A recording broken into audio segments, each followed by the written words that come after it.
नमस्कार, मैं प्रदीप कुमार। आप देख रहे हैं हरियाणा डेली न्यूज। आज तारीख 18 जनवरी 2025 वार शनिवार। पहले सुर्खियां। हरियाणा में महंगी हुई बिजली, 200 यूनिट से ज्यादा खर्च करने पर देने होंगे एक्स्ट्रा 94 रुपए। जानेंगे पूरी खबर। हरियाणा के बुजुर्गों के लिए खुशखबरी, अब सरकारी खर्च पर कर सकेंगे महाकुंभ तीर्थ यात्रा। सीएम ने की घोषणा। हरियाणा की महिला सरपंच बनेंगी। बेटी बचाओ बेटी पढ़ाओ की ब्रांड एम्बेसडर मुख्यमंत्री सैनी ने किया ऐलान। फरीदाबाद से दिल्ली नोएडा का सफर होगा आसान, यहां से बनेगा फ्लाईओवर। जानेंगे पूरी खबर। भ्रष्टाचार के घेरे में हरियाणा के 370 पटवारी, सरकार ने जारी की सूची, 15 दिन में मांगी रिपोर्ट। हरियाणा में ड्रोन पायलट बनाने के लिए किसानों और युवाओं को फ्री मिलेगी ट्रेनिंग। किस तारीख तक कर सकते हैं आवेदन? जानेंगे पूरी खबर। अब खबरें विस्तार से। मुख्यमंत्री तीर्थ दर्शन योजना के तहत हरियाणा सरकार अब गरीब परिवारों के वरिष्ठ नागरिकों को सरकारी खर्च पर प्रयागराज महाकुंभ के दर्शन कराएगी।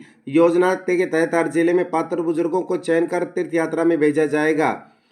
बता दें, हरियाणा के मुख्यमंत्री नायब सिंह सैनी ने सरकार के 100 दिन पूरे होने के उपलक्ष्य में आयोजित प्रशासनिक सचिवों की बैठक में यह महत्वपूर्ण घोषणा की।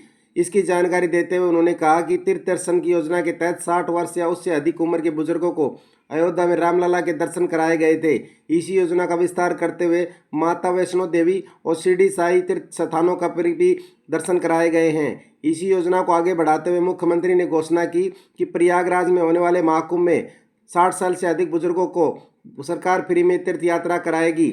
मुख्यमंत्री नायब सिंह सैनी ने बताया, वर्तमान में सरकार के 100 दिनों में कृषि, शिक्षा और स्वास्थ्य सहित कई महत्वपूर्ण क्षेत्रों में बड़े फैसले लिए गए हैं।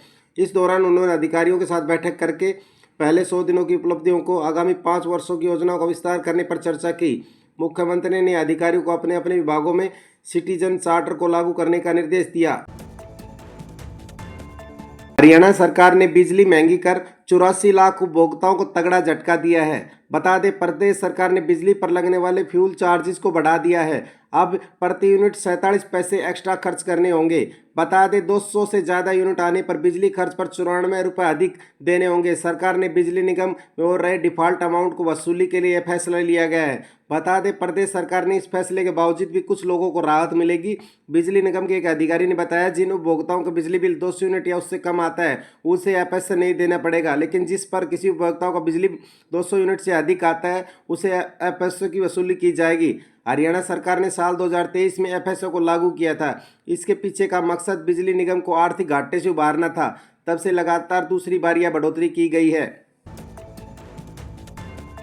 हरियाणा में फसल उत्पादन में बढ़ोतरी के लिए खेतों में आधुनिक तकनीक के प्रचलन को बढ़ावा दिया जा रहा है। नए नए कृषि यंत्रों का आविष्कार किया जा रहा है। इसी खेती को बेहद आसान हो जा रही है और घंटों की मेहनत कुछ मिनटों में ही हो जा रही है। इसी कड़ी में कृषि विभाग ड्रोन में खेती करने पर काम कर रहा है। हरियाणा सरकार ने स्मार्ट खेती को बढ़ावा देने के लिए ड्रोन के इस्तेमाल पर जोर दे रही है। मौजूदा समय में नियो, यूरिया और डीएपी खाद सहित अन्य दवाइयों के छिड़काव के लिए ड्रोन का इस्तेमाल करने लगा है, जिससे जहां के लोगों के समय की बचत हो रही है, साथ में पैसे भी बच रहे हैं। ड्रोन पायलट बनाने के लिए कृषि विभाग द्वारा किसानों और युवाओं को शिक्षण दिया जा रहा है। कृषि विभाग द्वारा आवेदन मांगे गए हैं। बता दें, कृषि उपनिदेशक कर्नल डॉक्टर वजीर सिंह ने बताया कि ड्रोन पायलट बनाने के लिए 20 जनवरी से 5 फरवरी तक कृषि विभाग की वेबसाइट agriharyana.gov.in पर ऑनलाइन आवेदन कर सकते हैं। उन्होंने बताया कि पूरे प्रदेश में कृषि विभाग द्वारा 500 ड्रोन पायलट तैयार किए जाएंगे, जिसके लिए मुफ्त में ट्रेनिंग दी जाएगी। बता दें, ड्रोन पायलट प्रशिक्षण के लिए आवेदन की उम्र 18 से 30 वर्ष के बीच होनी चाहिए और कृषि विभाग की तरफ से आवेदनकर्ता को 25 नंबर दिए जाएंगे। आवेदनकर्ता 10वीं पास होना जरूरी है। इसके साथ साथ उसे कृषि के लिए 4 कैटेगरियों में अनुभव होना भी आवश्यक है। हरियाणा में फरीदाबाद की कालिंदी कुंज सड़क को 4 लेन बनाने का रास्ता साफ हो गया। इस सड़क निर्माण के जरिए फरीदाबाद लोगों को दिल्ली, नोएडा और ग्रेटर नोएडा से सीधी कनेक्टिविटी मिलेगी। इस संबंध में उत्तर प्रदेश सिंचाई विभाग और फरीदाबाद मेट्रो डेवलपमेंट अथॉरिटी के बीच एमओयू साइन हो चुका है। बता दें, एफएमडीए के एक अधिकारी ने बताया कि सड़क निर्माण के लिए दी जा रही सड़क पर कोई पैसा नहीं देना होगा। जमीन का मालिकाना हक यूपी सिंचाई विभाग का रहेगा।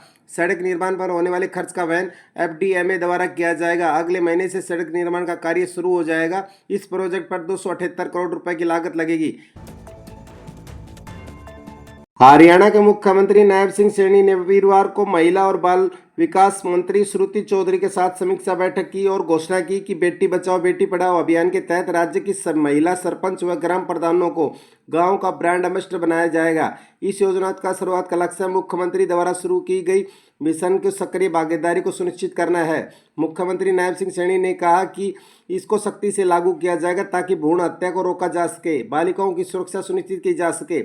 इस अभियान के तहत 2015 तक कुल 1220 एफडीआई दर्ज की जा चुकी है। गांव में नुक्कड़ नाटक और जागरूकता कार्यक्रम आयोजित किए जाएंगे। प्रदेश सरकार द्वारा लिंग अनुपात सुधार के लिए ये प्रयास किए जा रहे हैं। हरियाणा सरकार ने भ्रष्टाचार में सख्त कदम उठाते हुए 370 भ्रष्ट पटवारियों की सूची जारी कर दी है। सरकार ने इन पटवारियों पर जमीन की पैमाइश, इंतकाल और रिकॉर्ड अपडेट और नक्शा पास कराने के नाम पर रिश्वतखोरी का आरोप लगाया है। इस विषय में सभी जिलों के डिप्टी कमिश्नरों को 15 दिन के अंदर विस्तृत रिपोर्ट सरकार को सौंपने का निर्देश दिए गए हैं।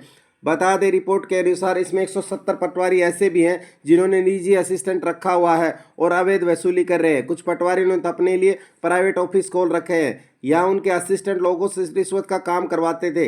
इस लिस्ट में भ्रष्टाचार के लिप्त पाए गए असिस्टेंट का नाम भी दर्ज किए गए हैं।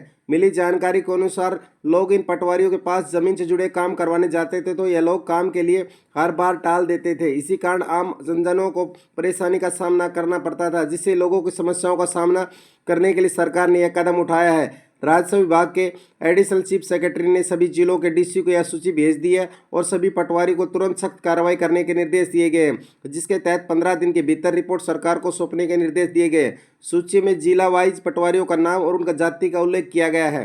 इसी के साथ आज की खबरें समाप्त हुई। नमस्कार, कल फिर मिलेंगे हरियाणा की महत्वपूर्ण खबरों के साथ। सभी भाइयों और बहनों से अनुरोध है, प्लीज चैनल को सब्सक्राइब करें और बेल आइकन को दबाएं ताकि आपको हरियाणा की हर महत्वपूर्ण खबर समय समय पर मिलती रहे। धन्यवाद।